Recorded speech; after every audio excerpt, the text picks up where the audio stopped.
to go from business plan to a financial model.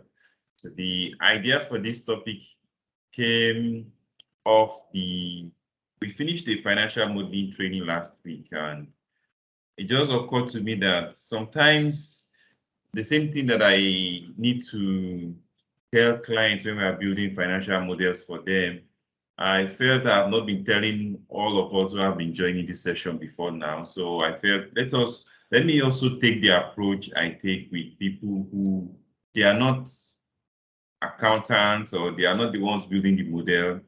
They are the ones needing to, maybe business owners, or sometimes they could be also finance people, but they are not altogether sure about the real value in building a financial model. So I decided, let me do this topic, and I'm going to take it from a very practical standpoint. So the title is How to Go from Business Plan to a Financial Model. But there are three things I need to let us be aware of. You can let me know or you can choose for yourself where in the spectrum you lie. So I'm going to start from the extreme end.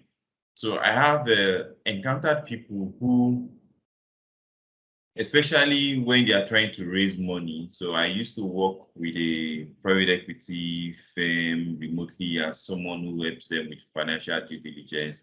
And one thing that I noticed with the founders that this private equity firm I talk with is sometimes they don't understand. They feel this is a stress. So when the PE firm is asking them, share your financial model, share your business plan, share all of these things that you are saying in terms of the future is bright, we're going to do this, much growth.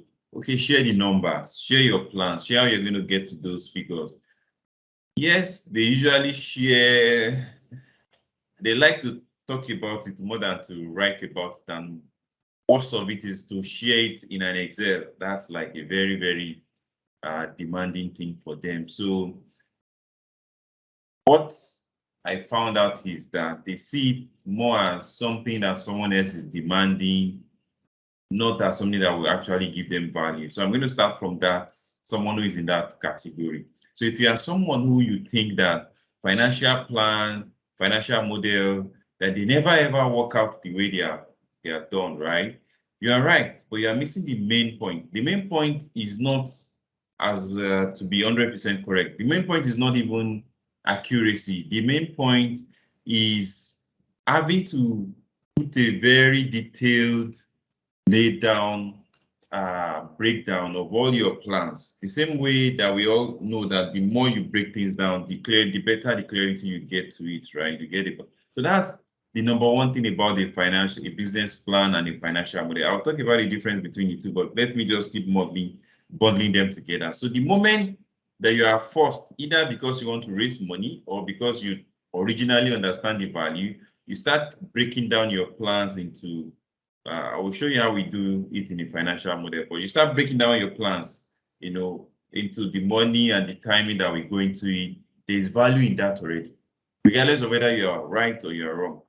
That itself is a very huge value. It gives you clarity, it lets you to know what you need, what you have not figured out, and you need to go out to go and figure it out. So that's number one. Then the number two category of people are those who they already have done some plan. They've done, I don't know, maybe they've also done a financial model, but still they are not convinced of the value. So they don't use it. They did it for whoever needed to use it. Maybe they needed to get a loan from a bank, or again, they were raising money. And at the end of that, they no longer go into it. They no longer use it. So for someone who is in that category, what I want to give as a way to convince you of the need to take it more seriously is that the way companies do budget, right? Nobody argues that budget is not important. But the problem is when your budget does not come from a financial model, does not come from something that binds together all there is about the company, your budget is going to be really, really one-sided. When you say sales should do their own, sales should give you what they want to spend next year, and that's usually what happens with budget.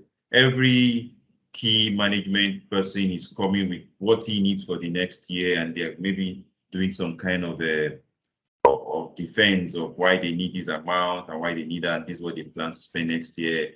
And then someone at the HQ or someone who is in the finance role is now putting together all of these or setting or maybe just using the trend of last year. But whenever it doesn't come from a financial model, it's never going to drive at the company's long-term goals. Remember, a financial model looks future, looks forward at least 5 years. That's what I tell people, that doesn't make sense to do a financial model that's less than 5 years. Too far is too much of a hassle for no return. But then the normal way budget should be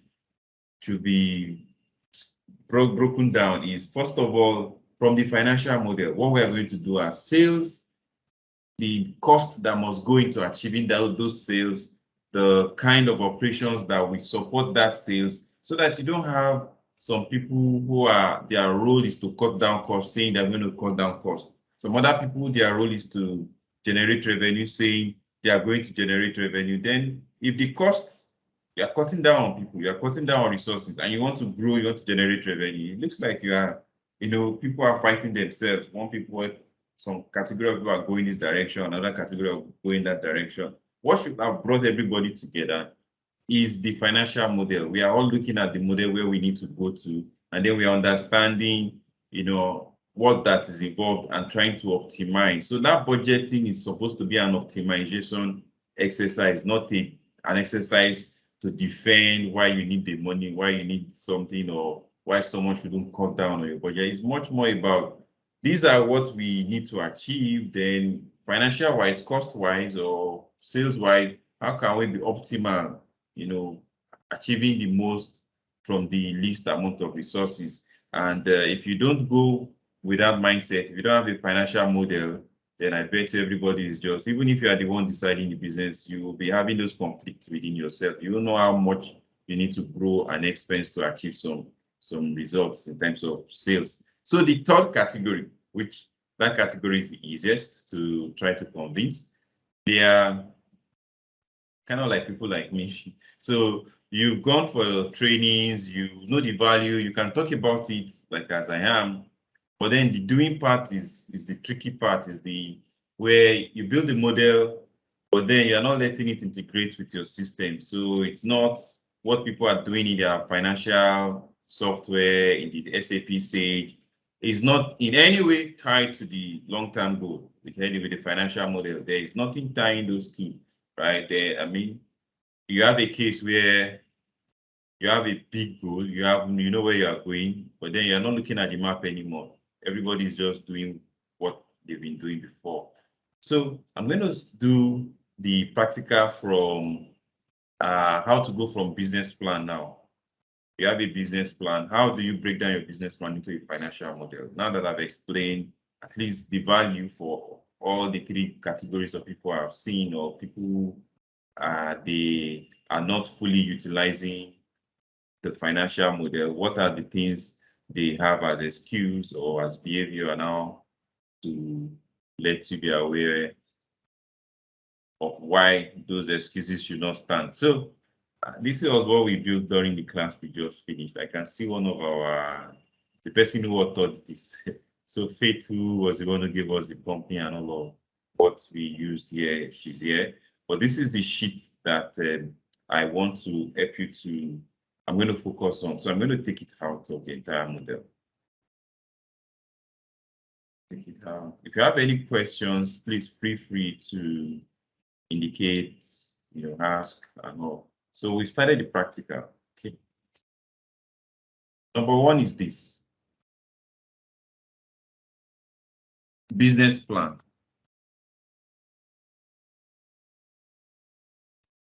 The thing about business plan is much more word focused. What do I mean by word focused? It's written usually like a story, an official document. So from all these things I'm saying, you will notice that whenever people do their business plan, it's always in form of a PDF or a Word document. That's usually where their business plan is. And the problem that we face when we want to do a financial model with when you give us the business plan is the fact that you're going to say, oh, we are going to buy, say you are going to agriculture. So you say you are going to buy 6 tractors.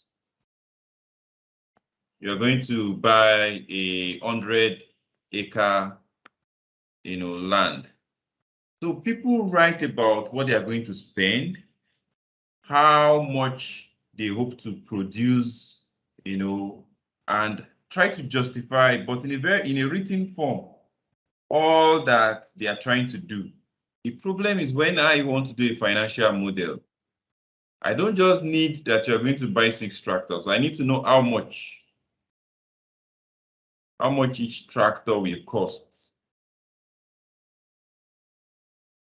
Then not just how much each tractor costs, but when are you going to buy it? So I need to know the exact, I don't need to know day per, I'm not so much interested in the day, but I need to know the month and the year you're going to buy each of those things. Why? When I'm doing my financial model, I need to factor in that you are buying what you buy at the first, even if you are going to buy the tractors this year, the vehicles this year, the land this year, the way I'm going to treat what you buy in January is different from the way I'm going to treat what you buy in July, and it's different from the way I'm going to treat what you buy in December. But someone writing a business model, a business plan does not even need to give those kind of granularity. So when I'm doing a financial model, I need to extract everything that you want to do that is going to impact money, be money going out or sales coming in. I need to be able to extract how much, the exact amount, the exact money involved, and I need to extract the timing. And like I told you, down to the month, because the same year is not all equal without knowing the month. So we're going to do an example together. Okay. So we are going to use it for, okay, can someone give me an example of a company you would like us to do on, so that I can take an example from us instead of me using that one I mentioned that I was thinking of using. Just give me a company. Make sure it's a company that is not too complex to immediately do something about. You can say, oh, let's do for a company that is producing XYZ, and then we will together do a small business plan bullet point, and you will see how we go from that business plan to a financial model. Anyone want to indicate or give us an option? Give us an example. Wait, otherwise I will give you my own. You might not like my own. Okay, so going 1, going 2, going 3. Oh, I hope you all hear me. It's not a matter of that I'm speaking to myself. Okay, in that case, I'm just going to go with, so I will use the agricultural.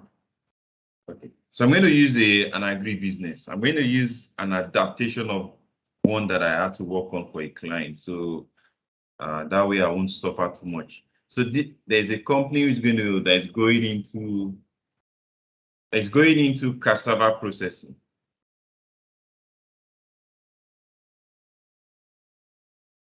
Cassava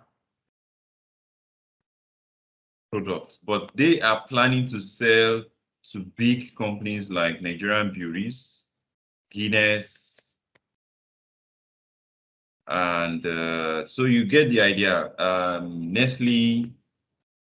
But what they are selling are not fruit. I can't remember exactly what the end product is, but they are going to have a farm.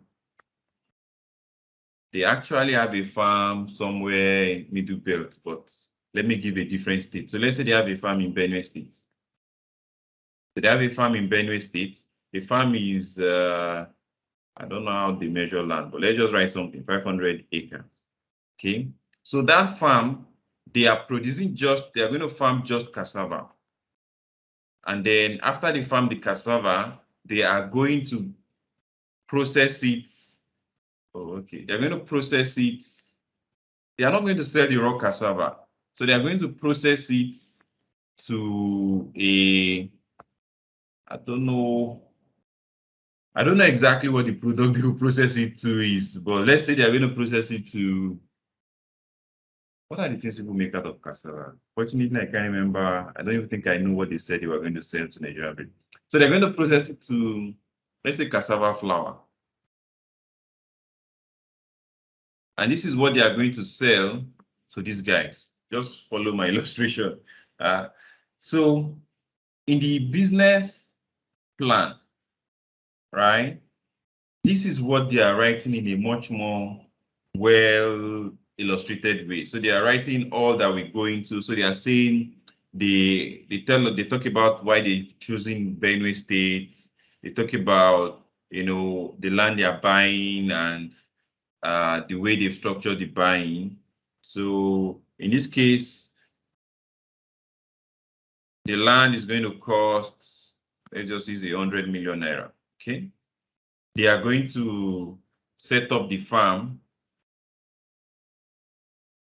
When we say set up the farm, the houses, so they are building houses to house the farm manager. In fact, the farm manager is being hired from South America. I can't remember the country, maybe Colombia or something. So they are going to have houses right there. It will be like a small town they are building. So there's going to be the houses, there's going to be the equipment, there's going to be the farm machinery. There's going to be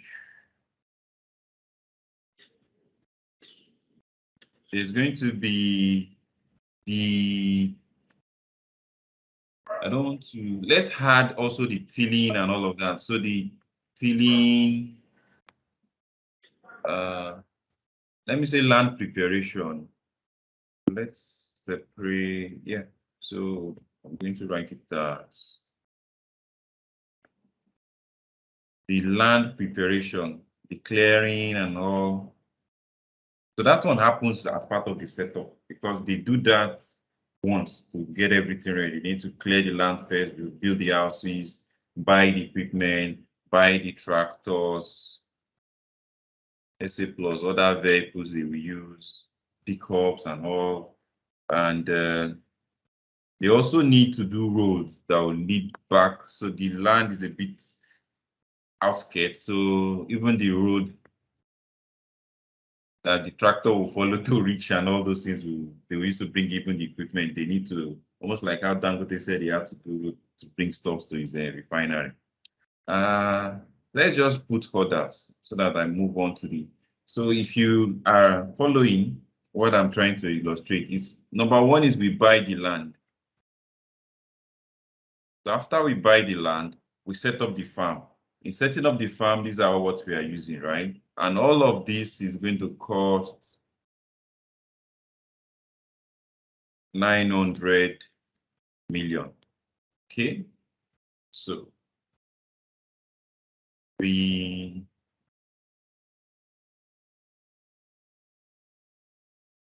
think it actually cost a lot more than that. Let me write what seemed a bit more realistic with the figure. So let's say this actually costs 2 billion.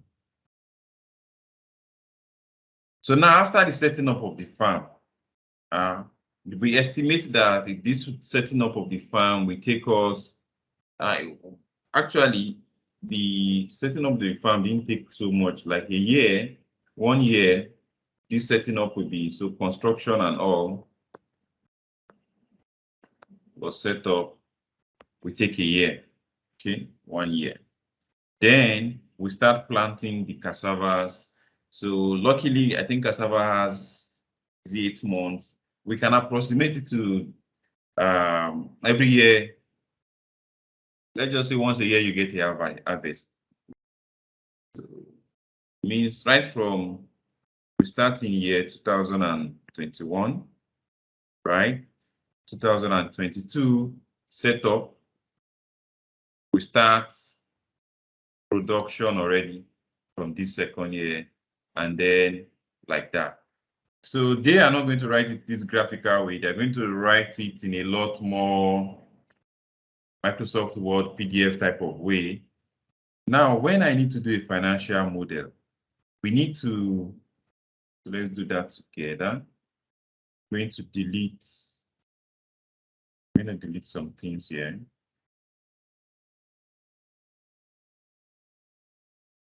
So we'll call it, let's call it UrBizEdge farm. So that their business plan. The business plan is what I used to do this. I used to get out the model input. The model input is what becomes the basis of every single thing. Income statement, balance sheet, cash flow, they are coming straight from this model input, right? So this is the bigger work. In fact, that private equity firm, what we had to do at a point when we saw that all the startup founders and company founders, they were having a bit of struggle with giving us the information the way we wanted. They were always sending us documents that they were always setting up their business plan. And I will have to start asking, when are you going to do this? Because it's not just enough you tell me you're going to spend 200 million on something. I need to know when. And sometimes I need to even know how many years is that thing. If it's something I'm not too conversant with, you want to buy a particular production equipment. It's not my line of field. Even if it's my line of field, I don't know what type of equipment.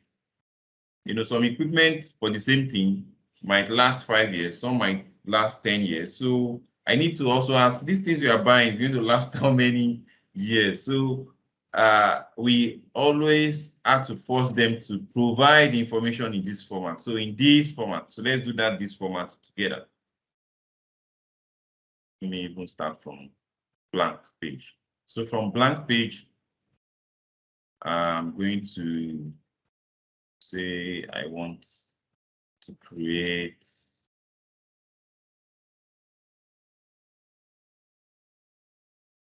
a financial model.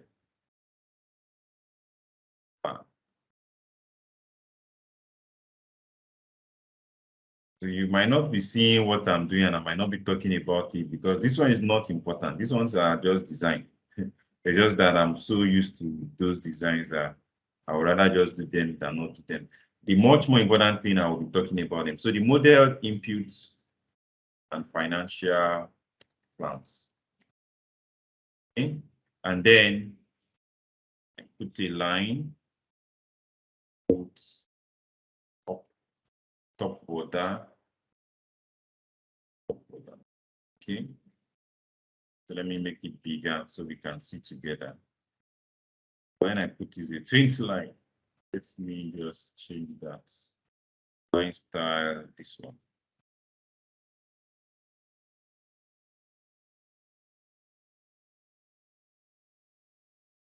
This is enough. So inflation rates, so that makes it easy to just peg some things to inflation, right? Then let's start with the years.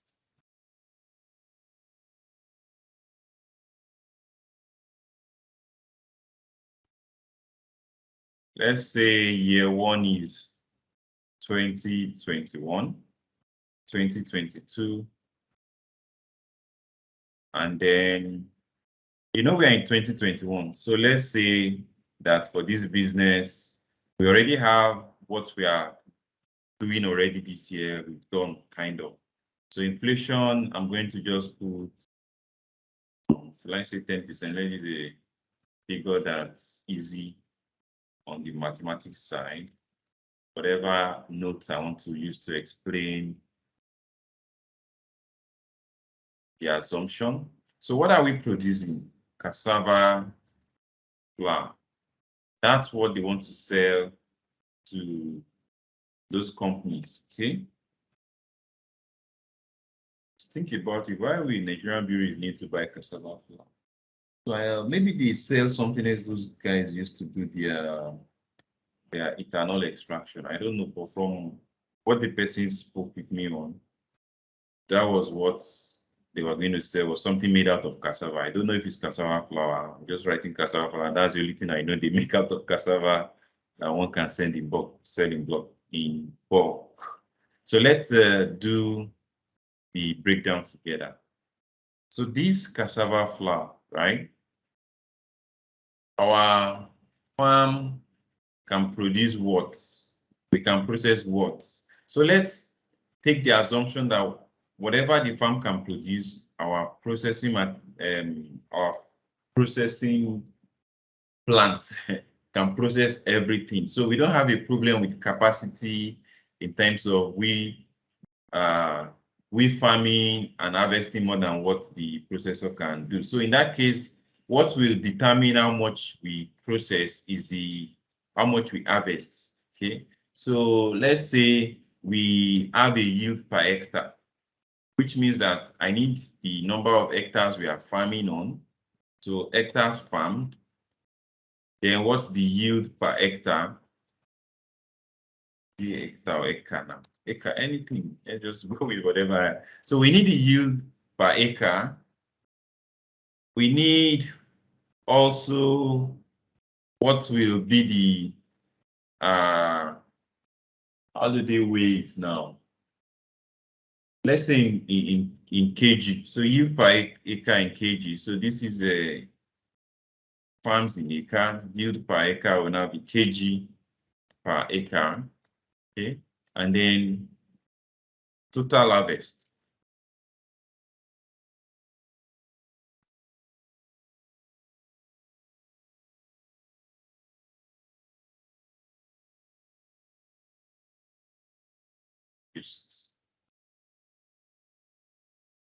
Okay. So let me just re-explain because I've done two things that I didn't say very well. This one we all got acres farm. The farm is a 100-acre, 500 acres farm. 500 acres not small. Hectare is bigger than it. Anyway, let's go on. 500 acres farm. So from what the owner of the businessman told me, he said they're not going to farm the entire land each year. They will be oscillating. So during this farming season, let's say they do half, then they farm the other half. So while they are farming the other half, this one is resting, and I don't know why land needs to rest. Like maybe it's regaining nutrients or whatever it needs to be doing while they are on the other half. So it means that they are always farming at every point in time. Let's say they only farm once a year. That means they are farming 250 acres. Now, the yield I'm talking about is two steps. That's what I want to explain. There is the yield of how much cassava we can harvest on average per acre. Then remember I said everything we harvest we process. They are not selling the raw cassava, they are selling the processed. So I'm talking about, let's say we process it into a cassava flour. So how much kg of cassava flour can we get out from an acre? So assuming we can get out like, I don't know, say 1,000, 100,000 tubers of average size cassava, right? And then maybe that gives us, when they do the washing, the processing and all, grinding to flour, maybe that comes to, I don't know, say 1,000 kilogram of flour. So I'm just going to drop a figure now that you understand the logic that came into it, from the cassava harvested to the processing to grinding it and processing into a cassava flour. Let's just throw in a figure and say from an acre you can get out 200 kilogram of cassava. That's not going to be too small. Let's make it bigger. 2,000 kilogram of cassava. So that's 2 tons. So with that information, I can get how much kilogram we are using. So this will be this times this. You'll see I'm using the same figures because it's not the figure that I'm interested in right now. I'm interested in helping us to see how I normally have to go from the business plan, the kind of questions I'll be asking. So right now, you will see that if someone gives you a business plan, it's very rare, except someone that is very detailed. It's very rare the person will go this level of detail. What the person will tell you is, year one, we hope to get maybe 3,000 tons.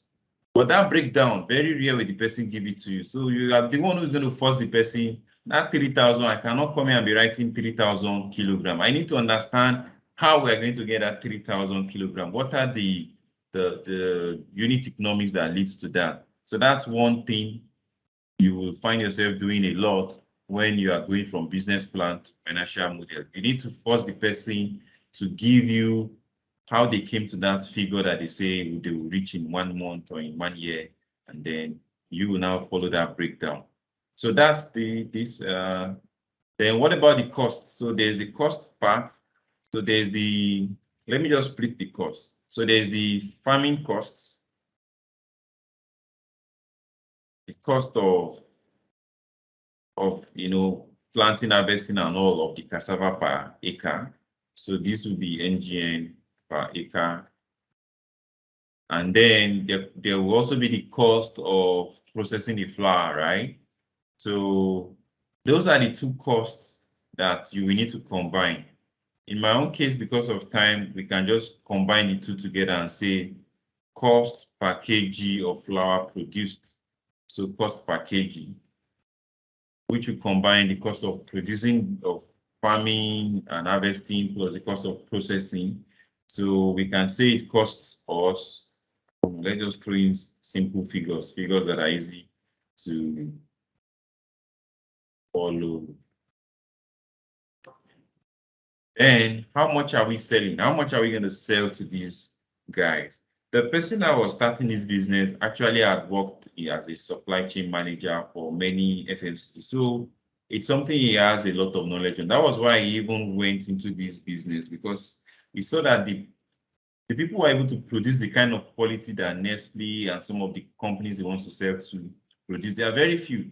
I think he told me that at one point, when he used to work, I won't mention the company name, when he used to work with one of these big FMCG, they only had 2 suppliers for this particular thing, right? Whereas for every other things, they had a lot of suppliers.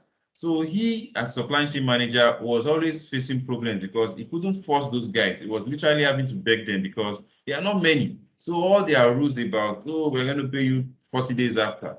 You must always never, if you don't deliver on the date, we're going to penalize. They cannot penalize those guys, because if you penalize them, they just maybe don't come to sell to you again. You're in trouble. You don't have other options. So that was what really was the bone of contention for him, why he decided that he was going to go into that particular business. Why am I saying this? He knows very well the price he can get per kg. Okay, so I'm going to, I don't know, maybe there's a very huge money he needs to. Let's say it's 9,000. Let's just bring it down. 9,000 sounds really. So these are the breakdown. Okay, with this information now, I have, or with this is the kind of breakdown that I need, not this type of stories you will naturally find in a business plan. I need a breakdown that is this number granular. And then we go to, let's just stick with, this is a one product company. Actually, the company is a one product company, the one I'm using as the benchmark for what I'm saying. Then naturally, you will have overhead expenses. So general and admin expenses. Okay, so what are the kind of things you're going to incur? So for this farm, the things that they had as general and admin expenses, well, for sure you will have to pay salaries. So personnel expenses. But the farm manager that they got, let me tell you one funny thing, I will never forget it. The farm manager, I think he's from Colombia. Guess what? The farm manager gets 3 months paid leave every year.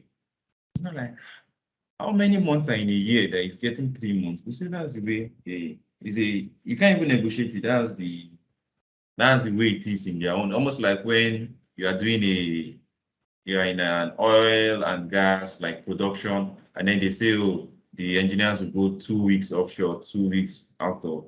It's like standard kind of, right? You just have to close your eyes or just put it in your model as that's the way it is. There's nothing you can do. So that was the way he explained it to me. Right? That's the way it is. So they were not going to be renting because they own everything. So I don't think they were renting. I don't think they had rent, but they were leasing stuffs, right? So there were some things they were leasing. Can't remember what those things are exactly, but let's just put them. So they had leases that they were paying, like for yearly. They have, you know what, I'll just go and copy something so that we'll move on faster. So let's just drag all of these. I will delete what I think does not apply for this map. We have done this, so they don't have rent anymore. Training, travels, utilities. I've already put personnel expenses. Okay, good. So let's leave it this way, right? And because of time, I'm just going to put in some figures here. Okay. Oh, that brings me to here. How are we supposed to use our inflation? Now, normally, you will want to tie it to expenses and say expenses will be growing at least in tandem with inflation. So it will be this times 1 plus inflation rate. Okay. Prices, I don't know how well you have to think about it. In your industry, are you guys able to raise price every year? So for him, from the way he explained it, it seems they have a lot of control because competition is not so much, and he's planning to do at that quality where it's just people will be begging him. He said that's the way they used to do. They were almost literally begging those suppliers for everything. It's not just the money you're begging them even to give you more allocation. That please be giving us maybe more. Don't just try to give to another. Everybody was trying to give secure more so that they won't have shortage. So let's say they too can raise price very easily because of that peculiarity in that industry. So I can decide to also say they are raising their price in tandem with inflation level too. Okay, but it's not all industries that you can do that.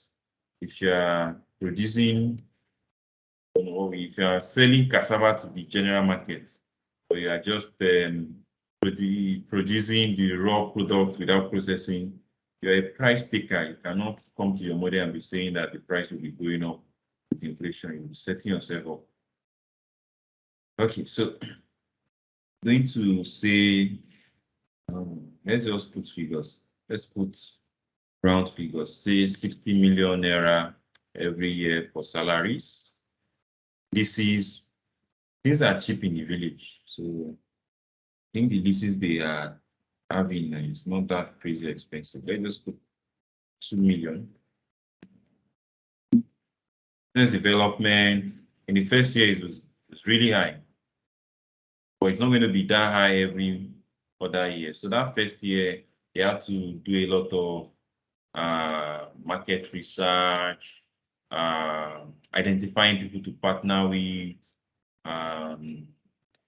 events to be allowed into, and so many other things that you will have bundled under business development. But after that, maybe we're going to be spending much less. Like you are starting a business, you will spend a lot more professional fees. Registering the company is going to be there, signing up for a whole lot of what you even do lawyers to set up your terms and your contracts and all of those things that you normally would do at the beginning of your business.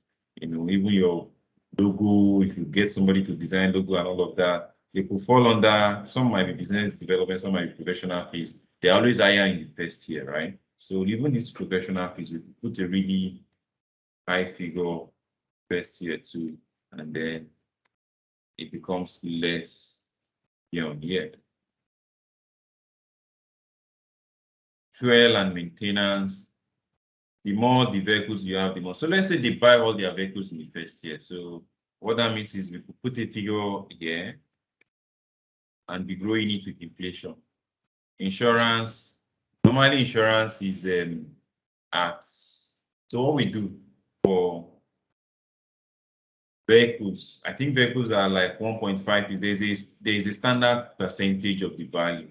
So it's a bit more accurate when you are calculating your insurance for the vehicle. So if you are doing insurance at 1.8 of the value of the vehicle, so what does that mean? You have a vehicle that is a 1 million naira, then you are paying 180, 1.8, 1.8 will be what?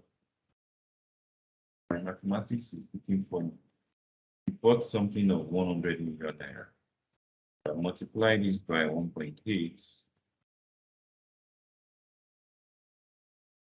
Yeah, so I'm correct. So you bought them 100 million naira, then 1.8 million becomes your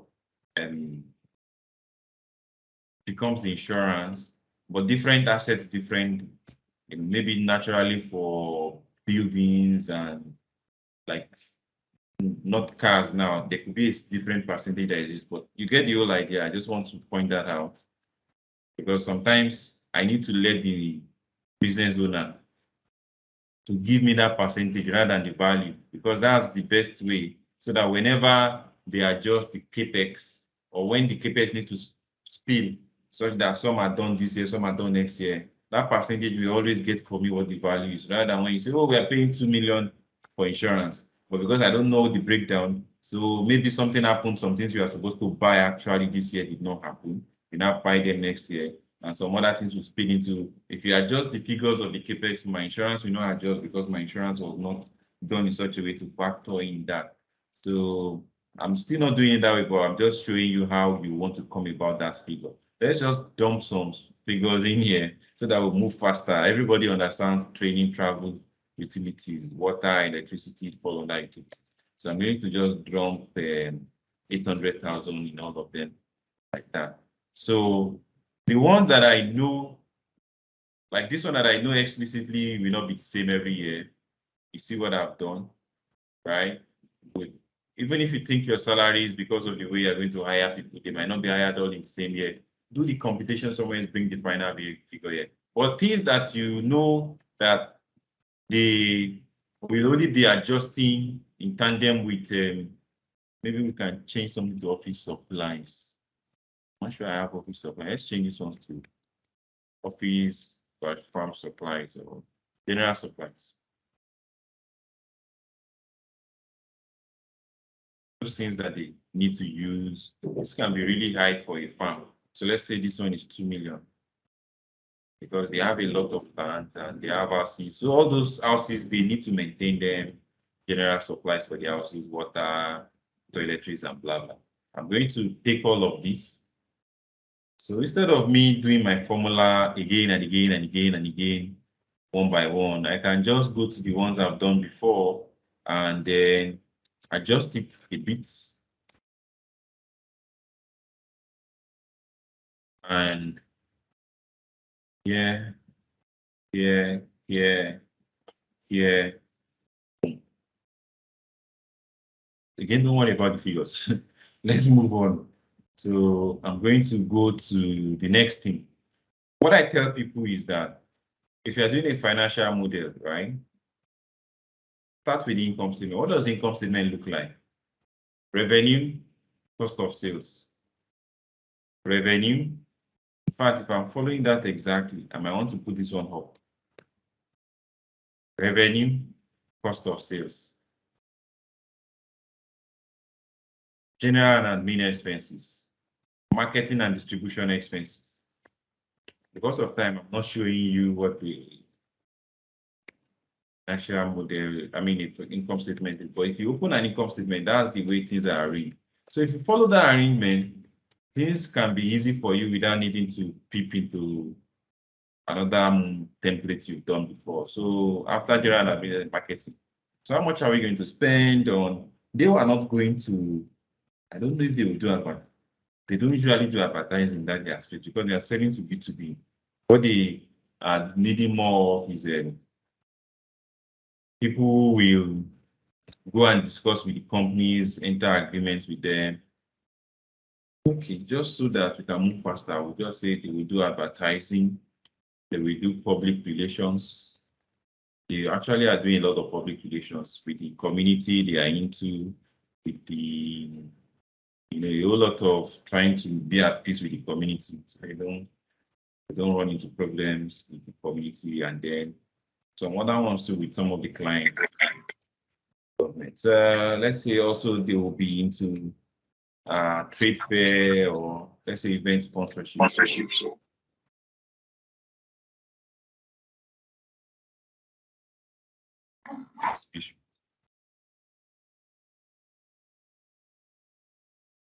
Let's just drop same figure.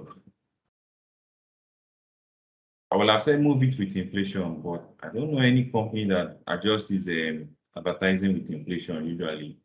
They either grow it consistently or they keep it flat. Let's just drop the same amount throughout. Let's drop 1 million. Here, only this should be changing, but you just drop the same amount.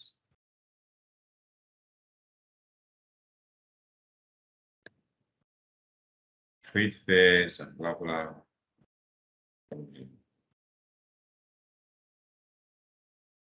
Okay. So think about it. Revenue, expenses, the office. Wait till the end, I'll give you this file. So revenue, cost of sales, general and admin expenses, marketing and distribution expenses. Then you have the other things like other income, gains or loss. But leave that one. Let's what next after. So naturally, what comes after is let me add this. So if you have R&D, so R&D can be I know that is not so common in our own Nigeria here, but let's just leave the space for it. You can say they have zero R&D. That also comes after marketing and distribution expense. Okay, so with this, I can now start talking about, so if you go down on the income statement, we start looking at confuse us. I want to go to finance and non-finance costs. Okay, let's do it that way. So are you taking any loans? So finance income, finance costs. Finance cost is going to come from debts, right? Do you have any loans? So let's say we are taking a loan from BOI. What are the conditions around the loan? So the conditions around the loan is, first of all, the loan opening value.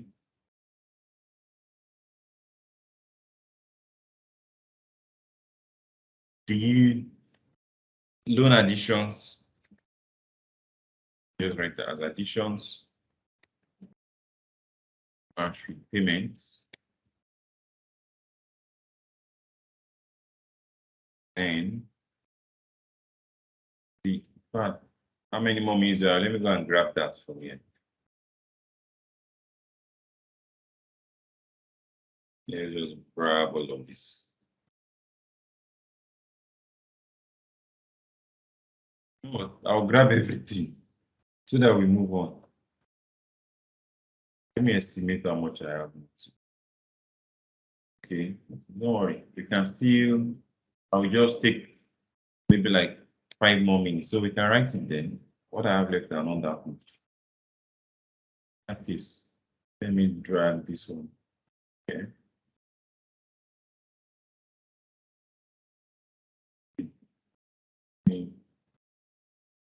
Set up my other screen to be monitoring what happening in chat area. Oh, I see people commenting. Thank you, sir. Mr. Chinedu, thank you for joining.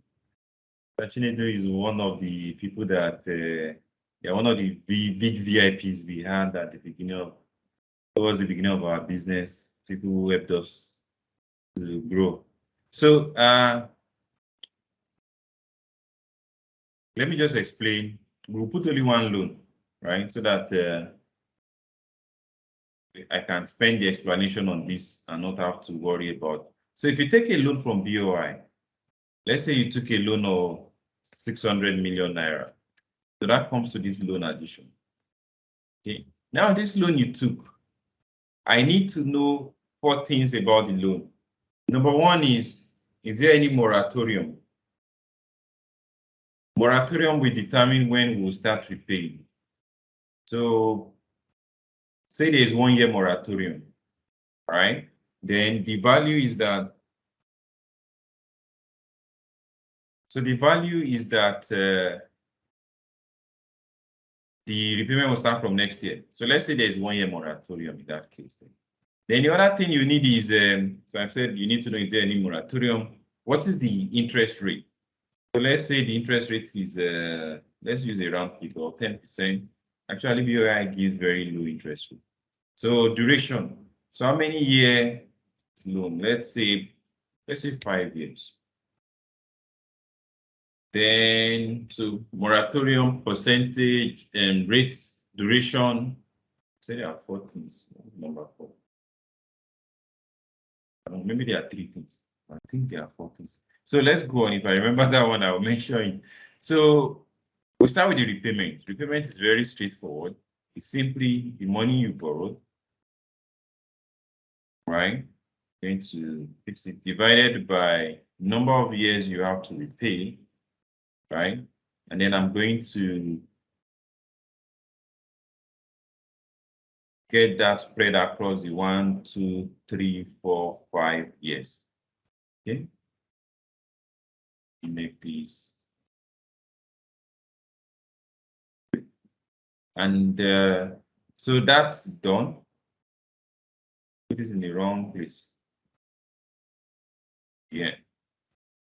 Then the interest, the finance cost is, so the finance cost is total loans you had outstanding at the beginning. So loans you had outstanding at the beginning, the loan you had before the year, the additions you have, like the additional ones you borrowed, right? Times the interest rate. Okay. So that we get for us the, well, let me just make everything here. Everything here, comma style. So that it's readable from get-go. So that will give us the finance cost. Let me make it come as a minus. Okay. So loan closing value is straightforward. At the beginning of the year, the additional loans you took minus the repayment you have made. Okay. Because the repayment is in minus already, that's why I summed everything. In case you are wondering why am I summing it. So as usual, opening next year is equal to closing this year. So I can just drag everything anyway. Drag this also. Right. If you find this a bit confusing, you can still go back to our resources, our training, our previous webinars. We have done one that was dedicated on just loan, how you flesh out the loan breakdown. So with this information now, so let's go back to the income statement. Let me show you what I mean by let's go back to the income.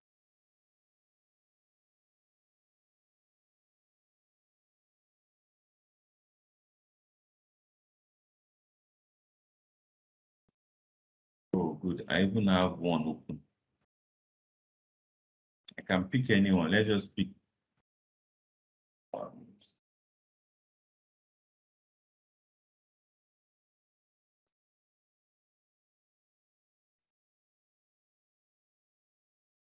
Okay. See what I was saying, that number 1, revenue, cost of sales. They have their own mix together, distribution and admin.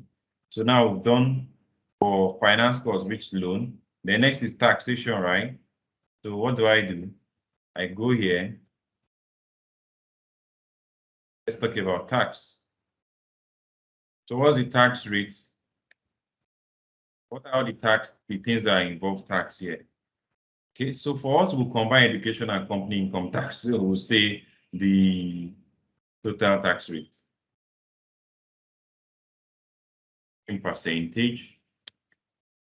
So I'm going to just say 32, even though the bases are different, but it's better than use 30. It's better than using 30. The education tax is on your accessible tax, while the company income tax on your taxable income. Let us just leave it like that. Let's go back here. So once I've done the one for tax, what next? So I'm done with income statement.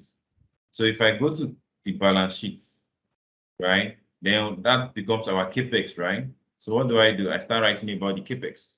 What are the money that we need capex wise? So start doing that.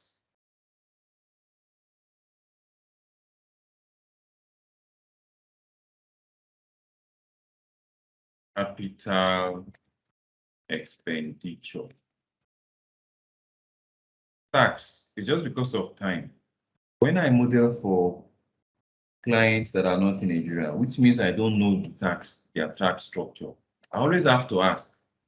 I've never seen a business plan when the person wrote about tax in it for me. So that's why I'm saying that you will always still have to have a conversation back with the business owner when you want to do the financial model. Because I'm still yet to come across a business model where the person is telling me about the taxes they are going to incur. They naturally don't talk about that. People says lost. Okay, I don't know. You would have a lot of catching up to do. I'll share the YouTube link, but let me try and wrap up what I'm doing here. So I'm going to say what we are buying, right? So what are all the things we are buying? We are buying the farm.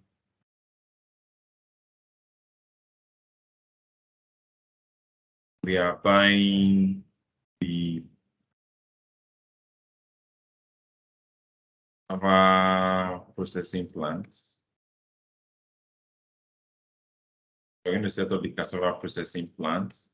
We're going to buy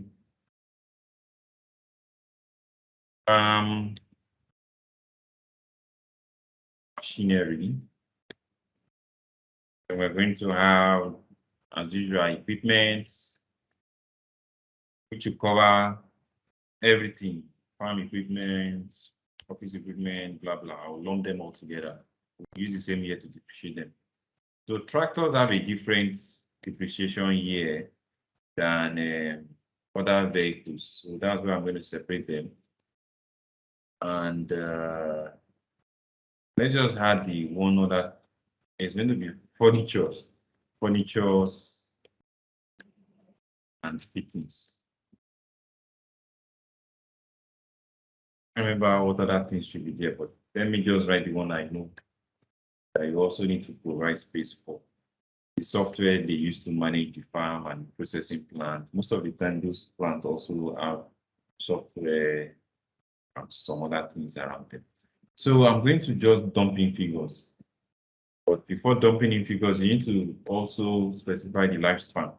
These are another information that I've never seen a business model that they told me, oh, we are setting up a 500,000 tons per year plant. That plant has a lifespan of 8 years. They never say that. What they will say, oh, we are setting up the largest plant in West Africa. It can process 800,000 tons. That's all whatever they write in the business plan. They never tell you that it's going to, you will have to again. And you might be wondering, am I supposed to depreciate a farm? I'm not the expert, but from the little that I've heard some of them say, they say, yeah, you can't farm a land forever. At a point, the yield will be so low that you are better off going to another land. So let's say they estimate that they can stay on that land for 20 years before they will just have to abandon it because the yield will be too low. The processing plan, I don't know, let's just put some round for 10 years, don't figure 5 years. But let's just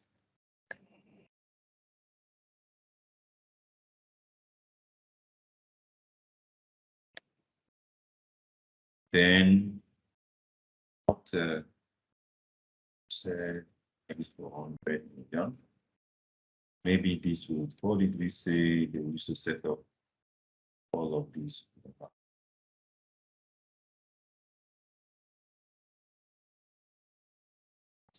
900 million, 100 million, 100 million. Yeah, I'm sharing this one.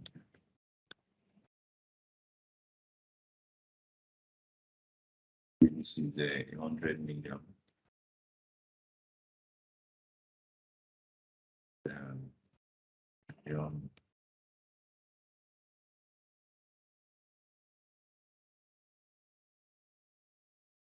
Okay, so The thing is, all these ones that are 5 years and 4 years, the ones that are longer, you can go away, you can get away with not needing to add to the capex for them.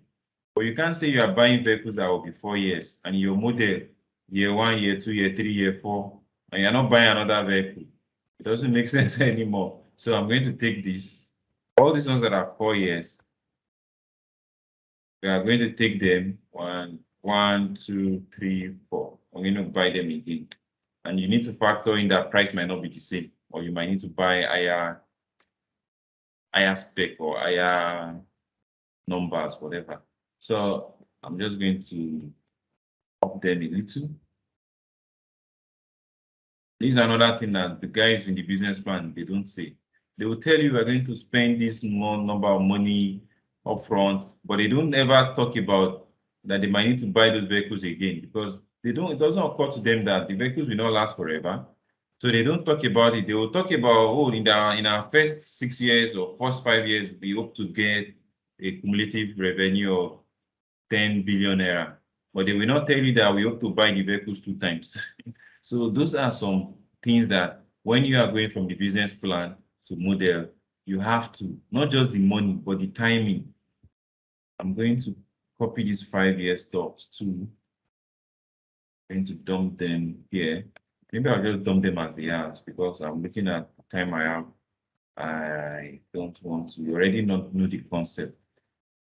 Other naturality, you might need to buy some things on this, maybe expansion, additional farm machinery, but let's just leave it the way it is.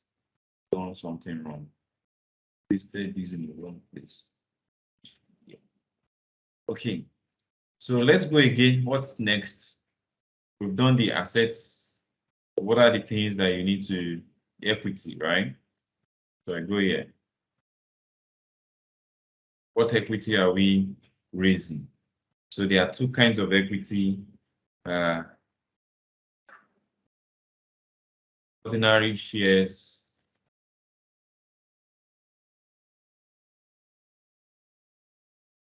Once. Buyback. Then are you planning to give dividends?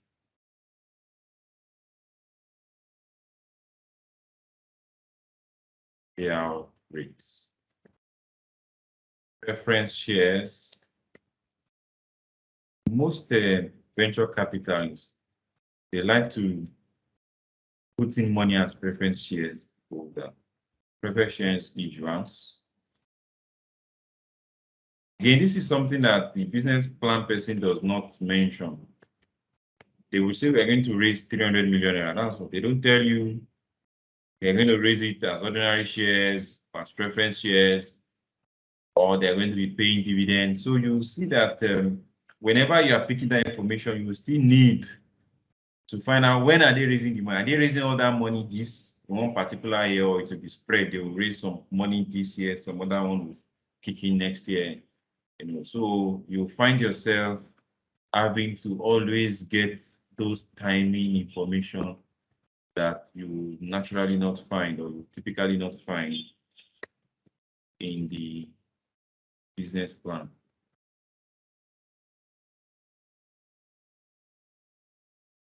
This would be as moving percentage. I'm going to copy it to paste. And let's just say they raised the 300 million first year, yeah. They are just starting, so they don't have plans to issue dividend in those first 3 years, and then maybe later they will start doing 20% dividend. Then they are not planning to raise any money again. Don't even need to put anything in. Okay. Then preference shares. The way you will know is depending on who you want to raise money from. So remember what I said, some equity, some VCs only put, and some PEs too, they only put money as preference shares. So if you know you're raising money from somebody who will always put it as preference shares, then just have to put it here. So assuming we are raising money from a PE and they're going to put, we estimate 100 million, And then the dividend yield, you can check their previous term paper, or you can even ask if you are in talks with them already, you can ask them. They already know what dividend yield they normally want. And then you can, I know everything is negotiable, but at least you want to know what they usually ask for. Then you can start talking about possibility of you having to pay lesser dividend yield. Again, if there's anybody who is confused about this, we did a session dedicatedly on equity raise, the different types of shares, issuance, and what all these things mean. So let's see, is there any other thing we have missed out? So equity, I think we have missed out something on inventories and trade payables. So that one is called working capital.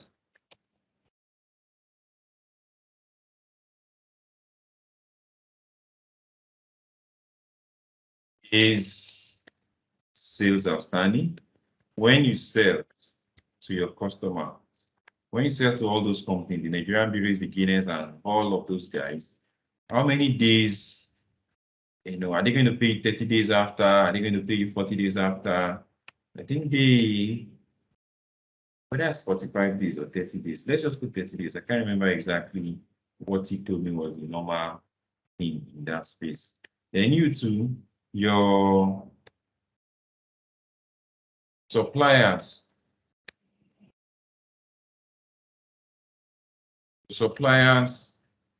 When are you going to pay them?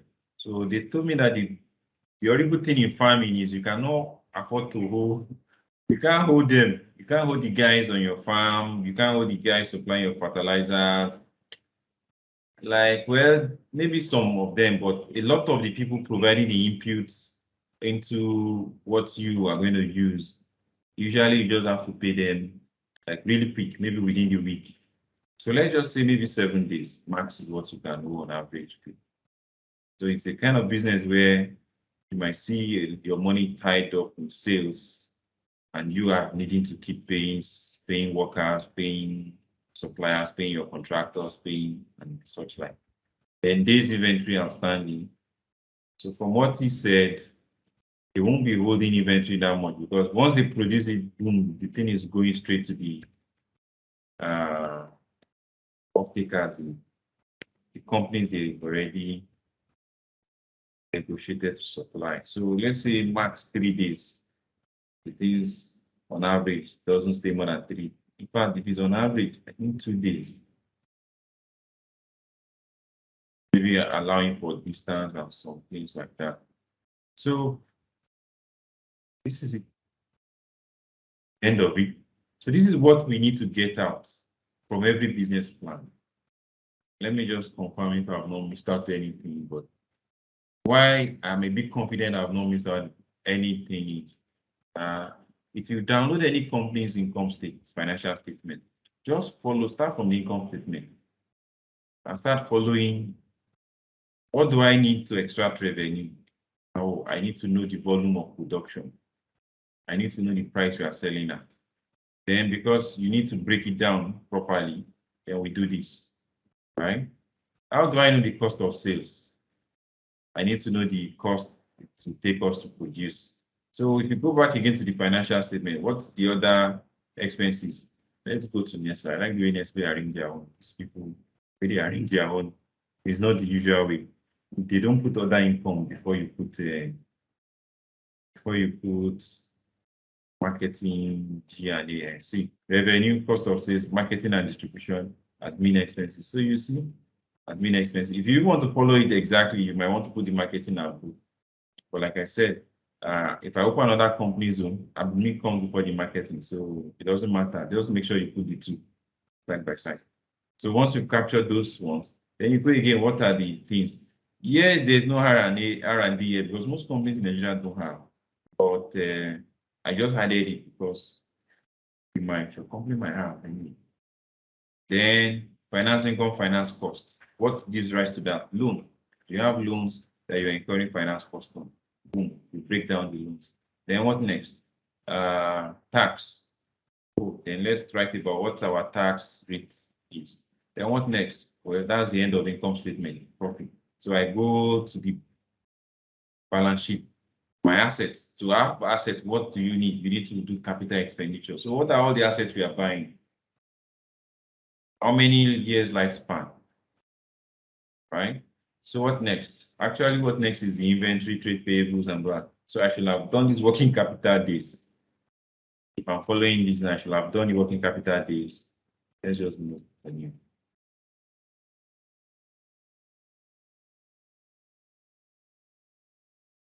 Arrangement is not sacrosanct. I'm showing you this because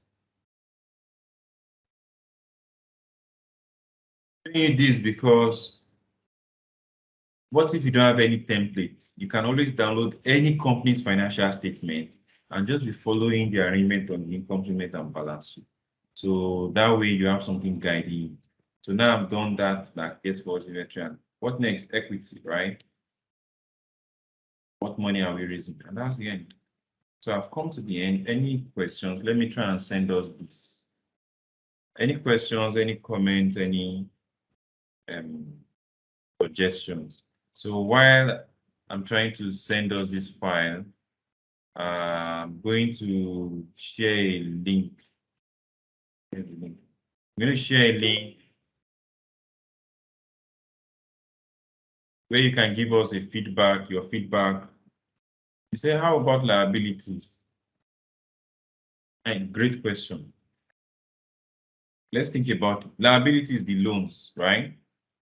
See, I've covered it. So I've closed that file.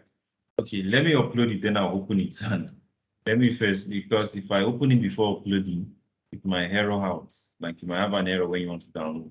But what I want to show you is we have covered liability. That's just what I want to show you. Let me quickly upload. To the file.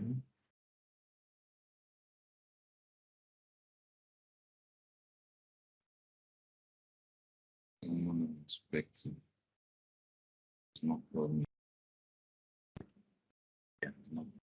Uploading the files, upload. It's uploading. Refresh.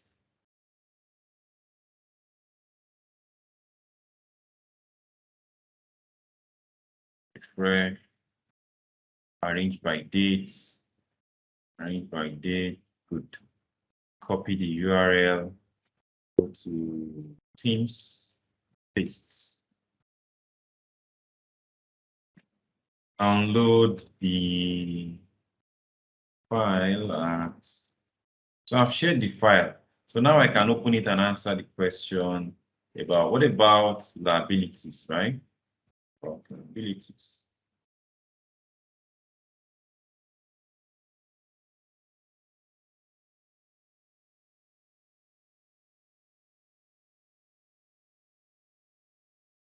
So what about liabilities? Let's look at it together. I'm going to put this on the left, put this on the right. What do we have under liabilities? Let's even start here. We have loans and borrowings.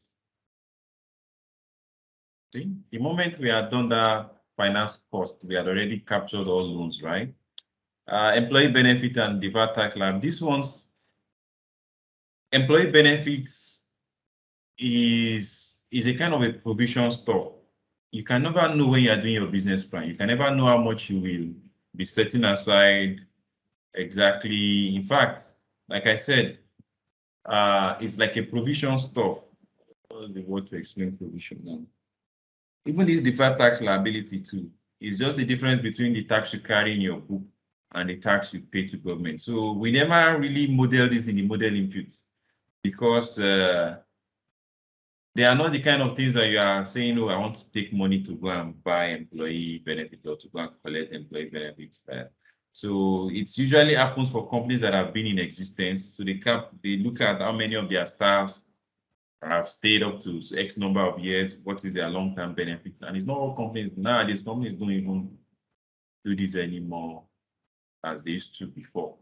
So that's why these ones, we don't care too much about it. They are even in absolute amount, they are not that material in input, and you might not be worth the stress.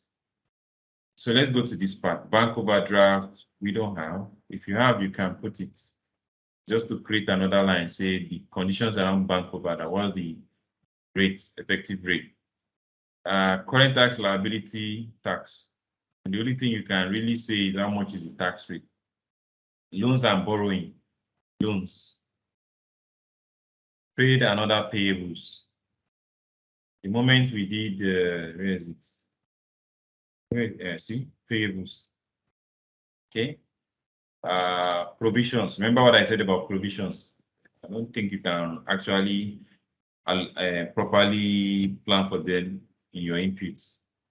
It's when they happen, you can put it in historical, and you can use historical to forecast. But when you're starting from scratch, I've not seen someone who's starting from scratch and is telling me, you know what, every year I'll be setting aside 5 million naira so that in 10 years' time, when my staffs resign, we'll give them 10-year gratuity, we'll celebrate them, we'll give them a flag that they can post on LinkedIn.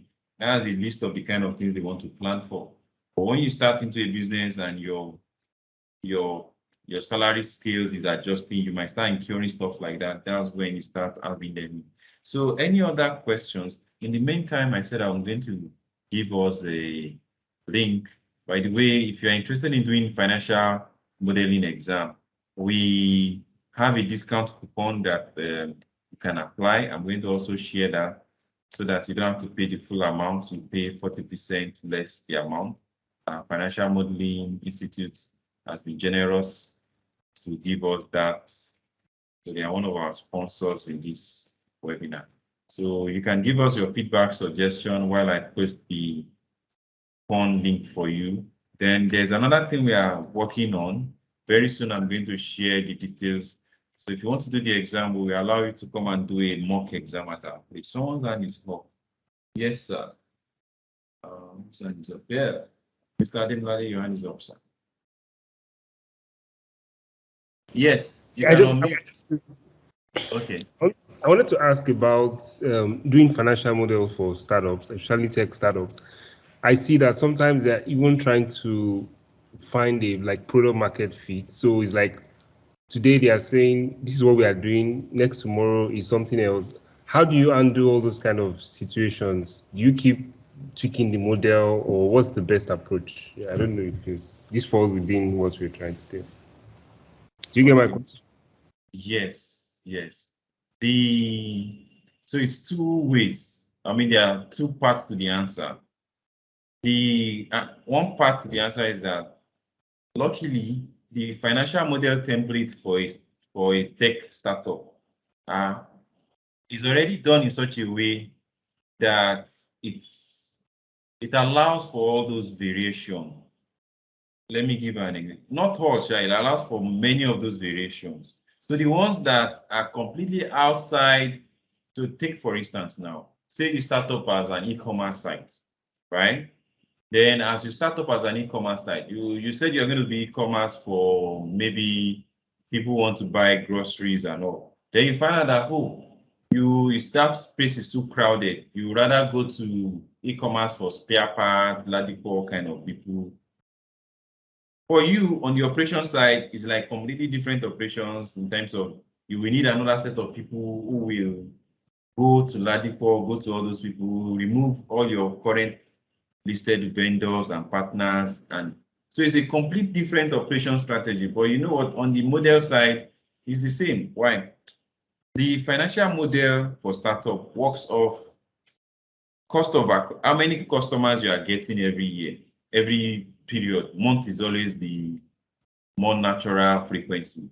So how many new customers every month, right? What is the cost of acquiring the customers, right? Then depending on what you are selling to them, your revenue profile, your revenue model. If it's a subscription model and if it's a monetization model, how much are you making per active? So this is a subscription model. So customers are paying monthly, or they are transacting in a way that it generates revenue for you on a monthly basis, right? So you are getting out, okay, how many customers you have renewing, staying active every month, and then which ones have left. Then how much average revenue are you making per customer? If it's subscription, how much they are paying. If it's the one you are monetizing them, then how much monetization you are getting. Maybe you are selling advert on your platform. So with that, you know how much you can make, from, like, we have stuffs on YouTube that we're making money from. We know per every person that goes on our YouTube page, how much page views they generate. So page view per user, how much minutes they spend, right? Then per those metrics, how much revenue. So it could be like 10 cents you will make in a month per active user. We are not selling them anything. That's the funny thing. When you go on YouTube, you're not paying anything. But because of the way the money comes, we could break it down to, when we know how many active users, how many active visitors in a month, we can be able to know how much to expect as money. So because of this model around it, you find out that it's not the one that is breaking down to exactly cassava, or at the moment you say you're not doing cassava again, you want to do jam. You don't have to like tear down the model. No, this one is already factored in based on the fact that your revenue is coming from active usage of your platform.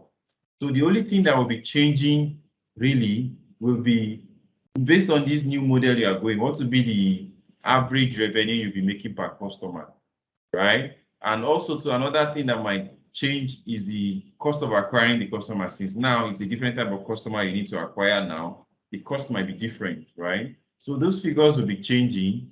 Then sometimes your revenue pattern might change. What do I mean by revenue pattern? There are 3 revenue patterns for tech companies. There's the one where your revenue comes as fees. Do I have that one here? Fees, which is like, if people do transactions on your platform, you are only charging 1% or 2%. So when it's based on fees, we need to also put the volume of transaction so that we are multiplying the fee by that. So that's the only thing that might require me adjusting this one, because this one is based off that either I'm monetizing your active usage of my platform, monetizing in terms of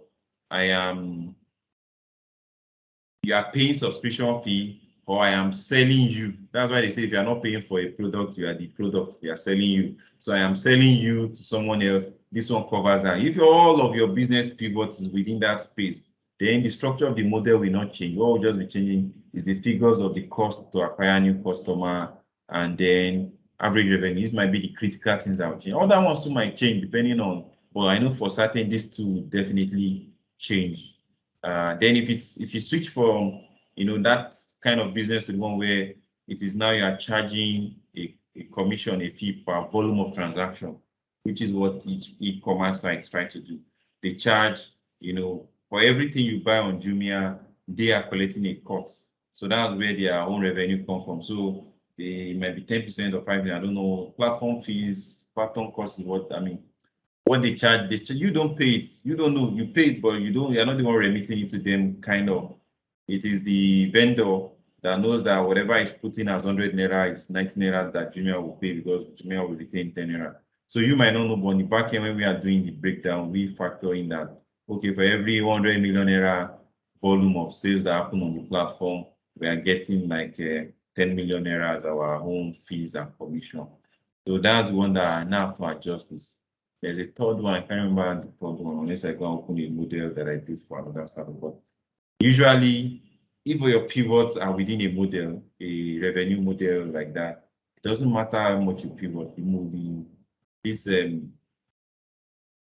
model, financial model, will not need to be turned down. It will still pick it. I don't know if anybody wants to say any more. I need to wrap up.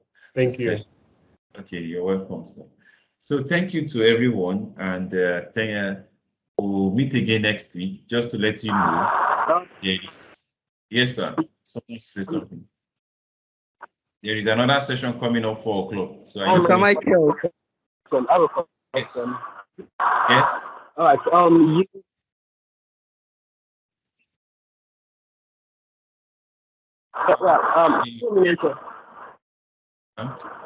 Can you hear me, Mr. Michael? Yes, sir. Good evening.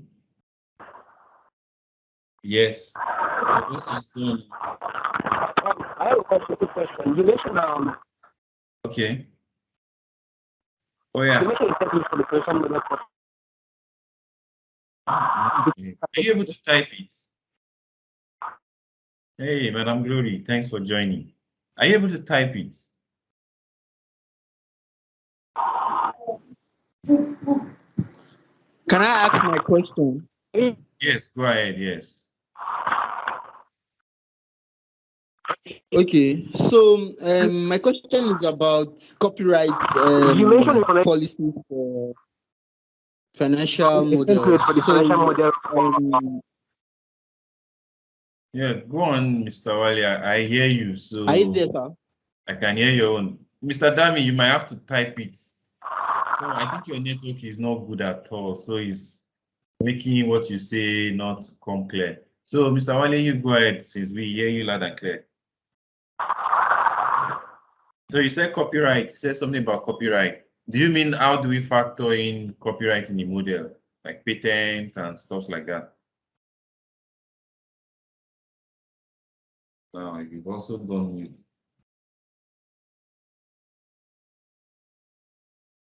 Okay. Maybe we'll ask it another week. I'm not hearing you. You're on mute actually. That's why I'm not hearing you. Mr. Wale, you're on mute. I didn't get the question about copyright. Okay, so in that case, I will say goodbye to everyone. If you remember your question, you can ask it the next week, or you can email us your question at webinar. I need to be in the session for the next one so that the speaker will not be like, it has happened, I can't see. So thank you very, very much, and see you for the 2 sessions we have immediately from now. Oh, okay, Mr. Damilola, I see your question now. My question is about copyright policies around financial models. Copyrights. Understand that. Copyright, is it like maybe I see a financial model. Can I copy another company's financial model? Financial models are templates, so the only thing that copyright affects, which I don't call it copyright, is confidentiality of data and all, affects the values in it. All companies have general and admin expenses. All companies have all those things. So no company can say we have a copyright claim to CAPEX. No other person can use the word CAPEX. It doesn't make any sense. So it's just the figures that, a company can lay claim to and say, oh, these figures are my figures. That's why even when I'm doing trainings, I don't use any company's figures or even show you their own figures, because that's what is specific to them. But the structure, that's it. The structure is a general template. It's something that anybody can use. So there is no copyright to the structure. Everybody copies the structure from somewhere. That's the truth too, because that structure is evolving. Before, there was no startup templates. Some people came up and decided to set up a structure and say, startup templates must always be this format.